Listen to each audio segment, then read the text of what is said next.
자,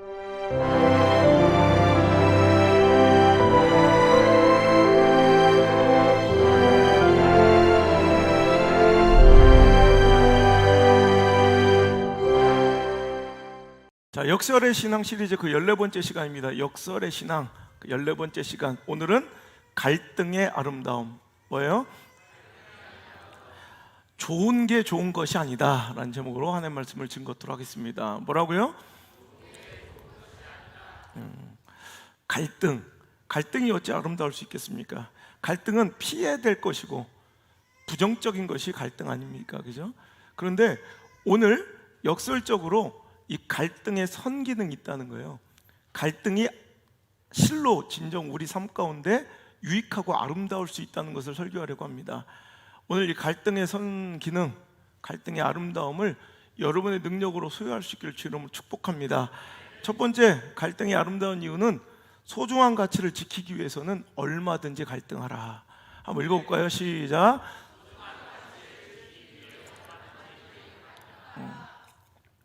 여러분에게 귀한 것이 있습니까?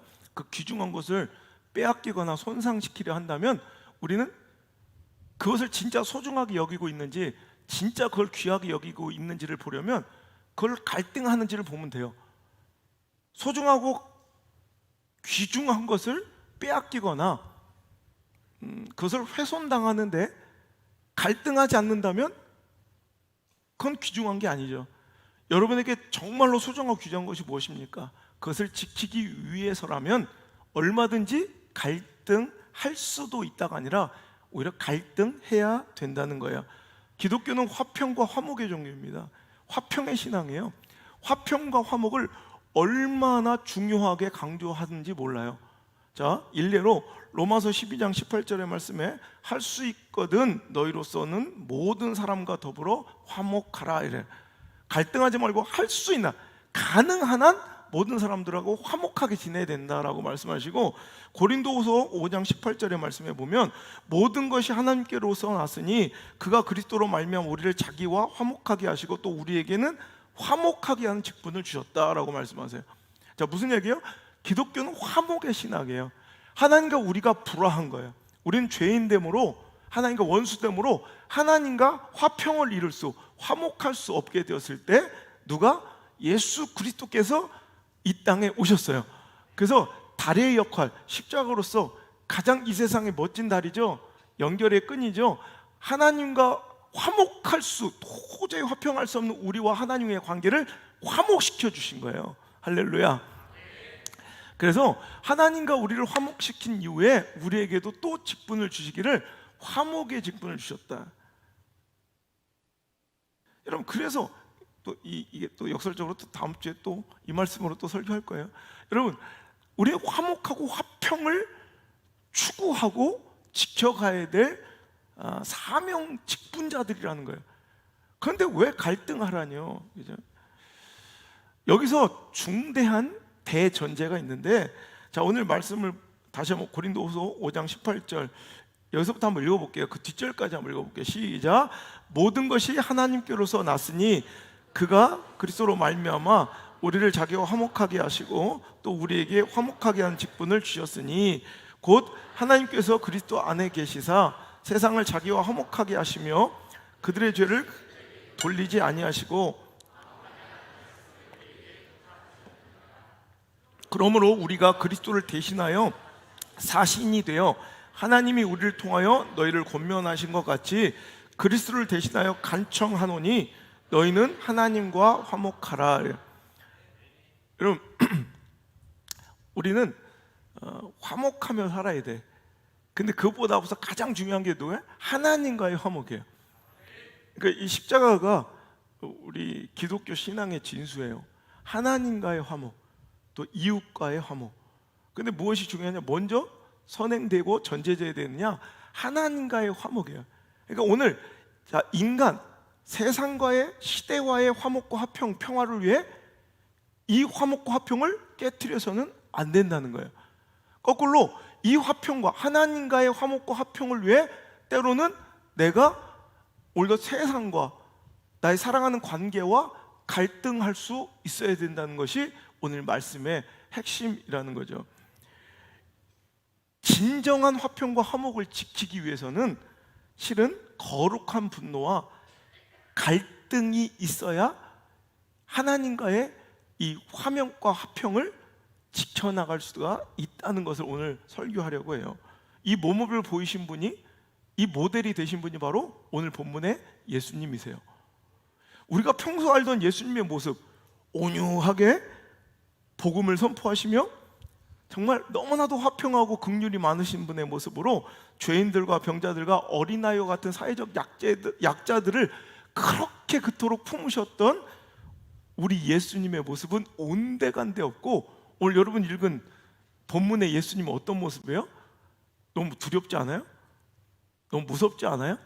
약간 사납지 않아요? 바로 그래요. 예수님이 우리가 평소에 알던 그 모습으로 등장하지 않으셨다는 거예요. 여러분, 신앙의 순수함을 잃어버리고 형식에만 매여 자기 의만을 드러내기를 기뻐하는 바리새인들과 같은,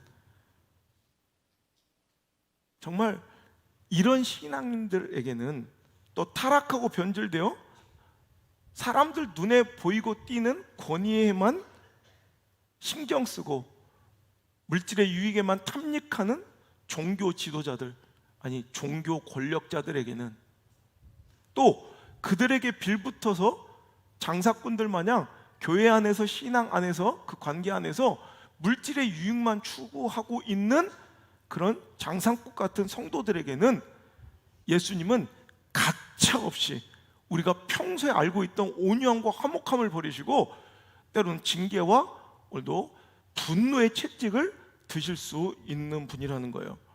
여러분, 우리 예수님의 모습이 온유하고 자상하고 한없이 긍휼이 많으신 분, 그 모습으로만 그려져 있지 않고 이런 자들에게, 바리새인, 서기관, 제사장들, 다른 것에만 관심 있고 본질을 훼손해버리고 하나님의 권위를 추락시키고 성전을 훼손하고 더럽히면 탐욕스러운 자들에게는 하나님은, 예수님은 때로는 독사의 새끼들, 독사의 자식들이라 저주하고 개와 돼지 같은 자들에게 귀한 진주 같은 말씀의 은혜를 주지 말라, 당치 않다 무한을 주시기도 하시고, 겉만 번지르르 하며 전혀 생명력 없는 회칠한 무덤과 같은 자들이라며 오늘도 질책하고 급기야는 채찍으로 그들이 벌려오는 판과 세상의 상을 뒤엎으실 수 있는 분이 우리 예수님이라는 걸 여러분 꼭 기억하시고, 두려워하고 여러분 그분 앞에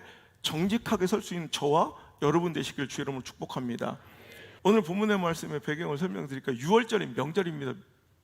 지금 이제 코로나19로 지금 쑥대밭이 된 미국에 가장 걱정하고 있는데, 미국의 가장 큰 명절이 추수감사주일인데 이제 그때 이제 엄청난 인구 이동과 사람의 회집이 일어나기 때문에 아마 엄청난 이제 또 확산이 이루어질 거라 지금부터 걱정하고 있는데요. 우리나라 추석 명절 같이 설 명절처럼 이렇게 6월절은요, 이스라엘의 가장 큰 3대 절기 명절 중에 하나이기 때문에 이제 로마 제국의 각 지역에 흩어져 살고 있는 디아스포라들, 유대인의 혈통이지만 다른 나라 타국에 살고 있는 디아스포라들은 예루살렘으로 모여야 돼요. 그러니까 평소에 예루살렘 인구보다 2배 이상으로 막 도시는 꽉 차서 북적대걸. 이 대목을, 이 성수기를 장사꾼들이 놓칠 수가 있습니까? 아마 숙박업소는 10,000원이 될 거고요. 그 중에서 가장 돈을 챙기기, 가장 돈을 많이 벌기 쉬운, 가장 짭짤한 수익을 올리는 장사가 있었으니 2가지, 희생제물을 파는 이런 상인들이고요, 또 하나 돈을 환전해주는 환전상이에요. 자, 왜 이런 일들이 이루어져야 될까요? 여러분, 6월절에는 이제 흠없는 순양으로 제물을 바쳐야 돼요. 아니면 양이나 소나 비둘기. 그러니까 이 6월절에 이 제물로 쓰일 것에는 레위기의 말씀대로 흠없는 제물이어야 돼요. 흠없는. 그래서 성경에 무릇 흠 있는 것을 너희는 드리지 말 것은 그것이 연락되지 못할 것임이라. 레위기 22장 20절에 기록되고, 흠결없고 일련된 수컷으로 드려야 된다. 출애굽기 12장 5절에 드려야 된다. 그러니까 오늘 그들의 그 기준으로, 엄격한 기준으로 그들은 이제 각자 짧게는 며칠에서 몇십일을 이제 재물을 가지고 오기란 굉장히 번거롭고 수고스러운 일이지. 여러분 생각해봐요.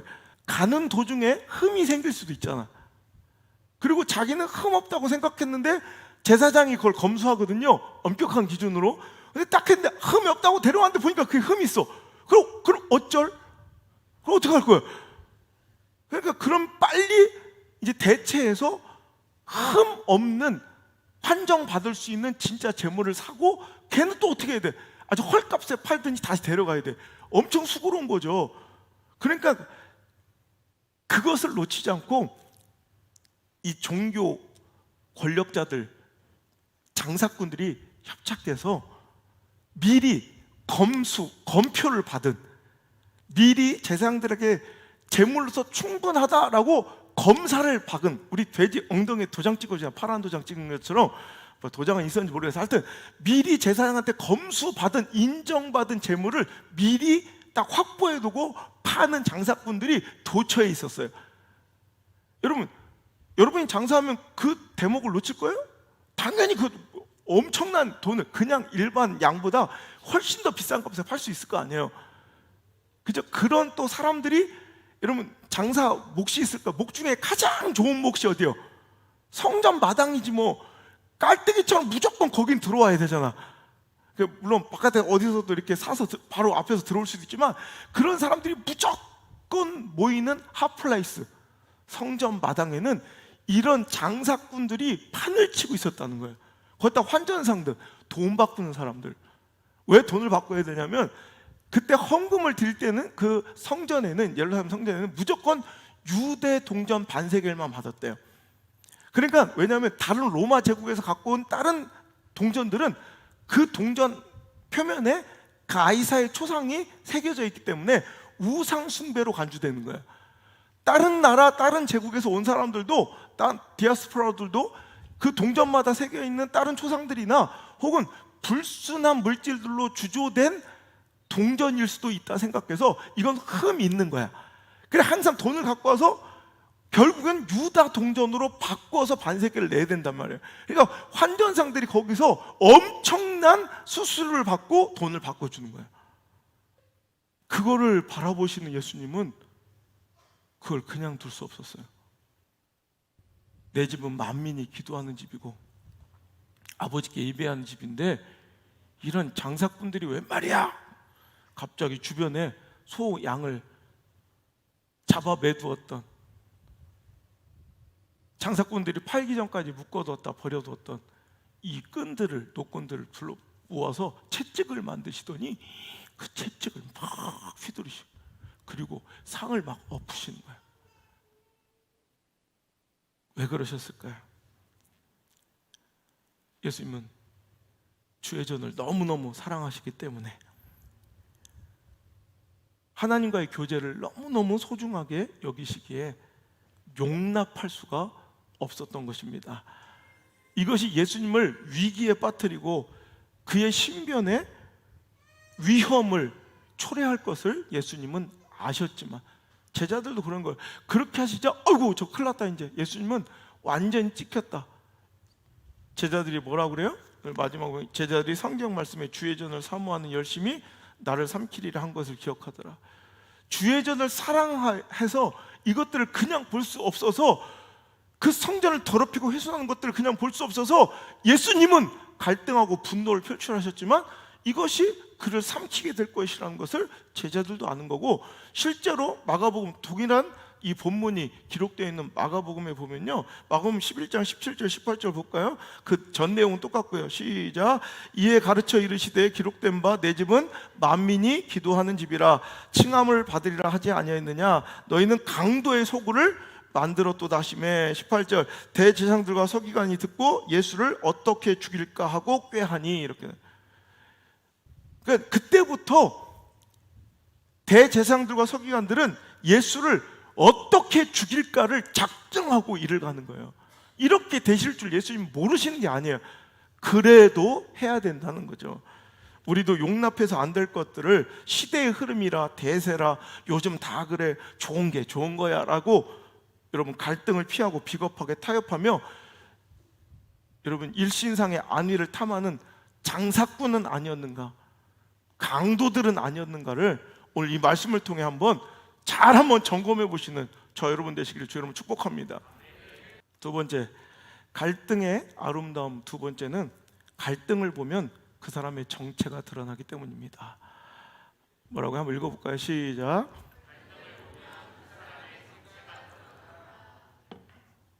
여러분, 그리스도인들에게 있어서 갈등은 어찌 보면 싫든 좋든 우리를 따라다니는 필연적인 삶일 수밖에 없는 것이, 우리는 항상 내 시선 천국을 바라보고 천국을 소망하며 살지만 어쩔 수 없이 내 발은 이 땅에, 이 더럽고 추악하고 죄 많은 이 세상에 발붙이고 살아가는 우리들로서는 이 세상과 반드시 이 시대와 이 시대의 가치관과 충돌, 갈등할 수밖에 없는 것이 필연적인 삶이에요.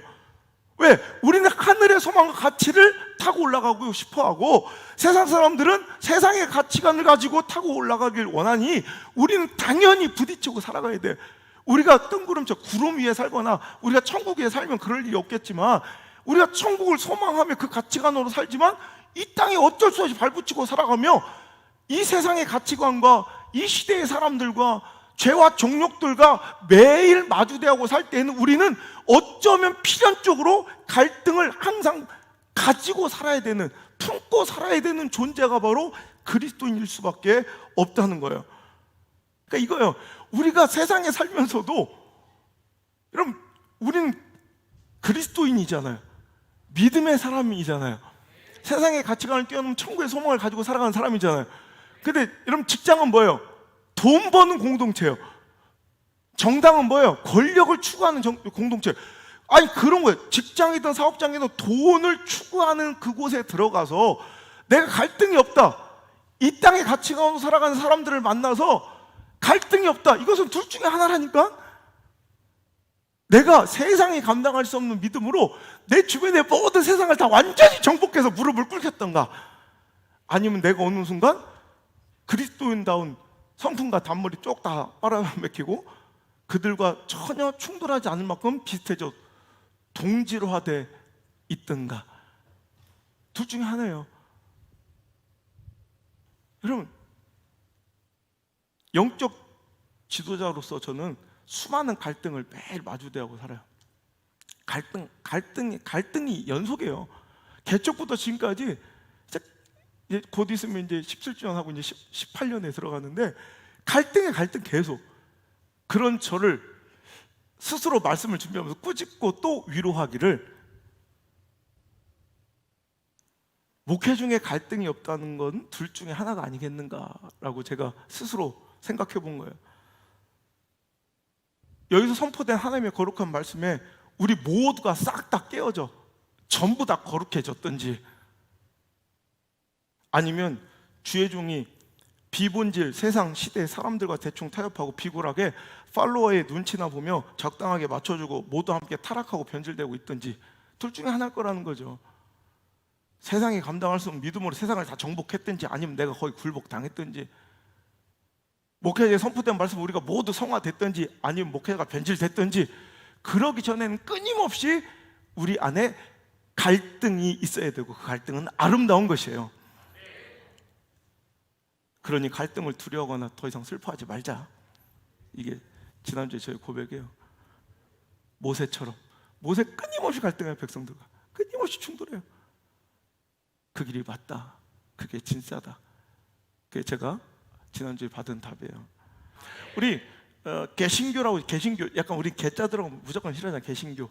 근데 그게 뭐 그렇게 나쁜 말 아니에요. 개신교, 그러니까 신앙을 개혁한 사람들이에요. 그러니까 종교 개혁의 주체가 되어서 썩어빠진 이런 카톨릭과 이런 교회 한 거에서, 여러분 세계 시간에 다 배웠잖아요, 그죠?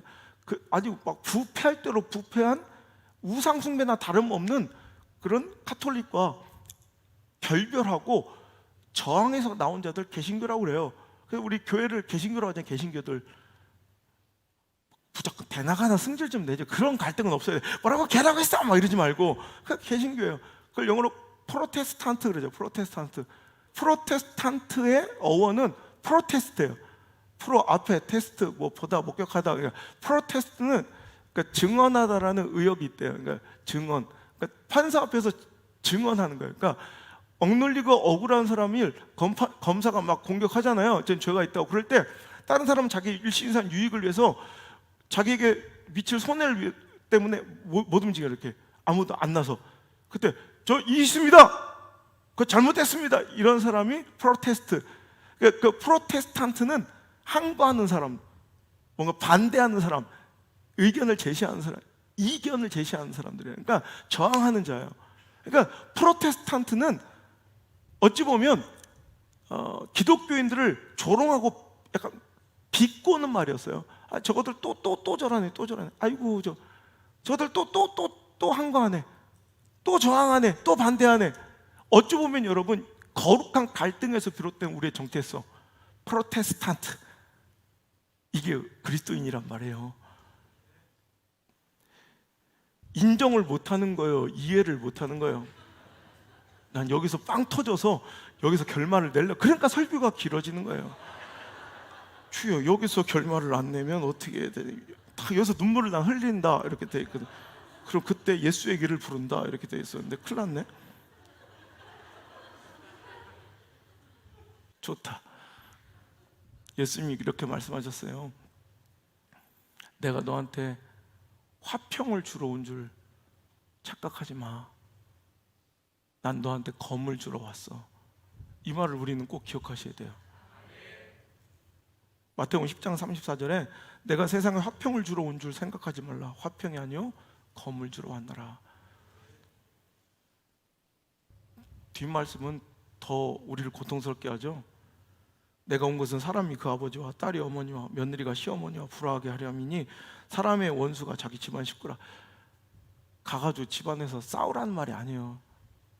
늙음하게 아주 늦게 신앙생활을 한 사람이 어느 순간 이제 펑펑 울더랍니다. 예배 중에. 그래서 왜 그런 거 목사님이 예배 끝나고 이렇게 물어보니까 내가 뭐 오해했다고. 그러니까 그 며느리가 혼자 신앙생활을 하면서 그 가정을 구원시킨, 굉장히 이제 어렵게 홀신앙으로 고통받고 핍박받으면서 신앙생활하다 결국 이제 시어머니를 전도를 한 거죠. 근데 제가 그렇게 교회 다니는 걸 가장 핍박했던 그 원수가 그 자기 시어머니였던 거예요. 근데 나중에 그 시어머니가 그 시간을 막 회고하면서 막 가슴을 치며 후회하고 회개하며 고백하기를, 저것이 싫고 교회 다니는 게 미웠던 이유가 저기 교회만 갔다 오면 꼭 지방에 들어가서 내가 모를 줄 알고 노래를 불러줬겠는데, 너 시험을 당해 범죄치 말고 너 용기를 다해 늘 물리쳐라 이러더래. 교회에서 도대체 뭘 가르쳤길래 시애미를 물리치고.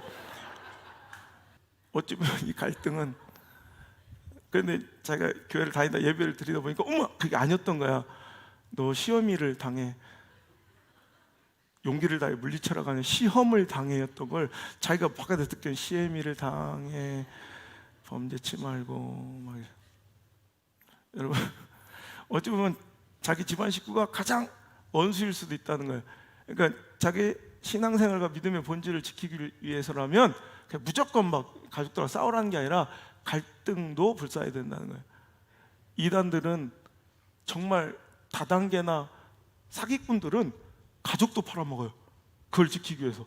근데 희한하게 천국을 소망하고 예수님이 우리를 구원하셨던 구세주며 하나님 시퍼렇게 살아계시다 믿는 우리들은 전혀 그런 것과 갈등할 생각도 안 해요. 우리 거꾸로는 많이 당해도.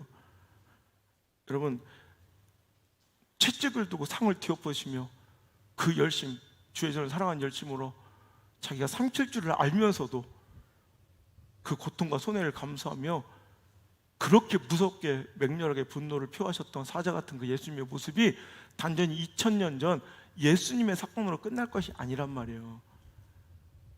우리도 진정한 화평을 지키기 위해 검을 들어야 된다면 그 갈등과 분노의 검을 우리도 예수님처럼 함께 들고 끝까지 그 십자가의 복음의 본질을 붙들고 원색적인 성령과 복음의 본질을 붙들고 우린 그 길을 우리도 걸어가야 된단 말입니다. 그 아름다운 갈등의 길 함께 걸어가시겠습니까? 그럼 찬양합시다. 예수의 그 길을 제가 걸어가겠습니다.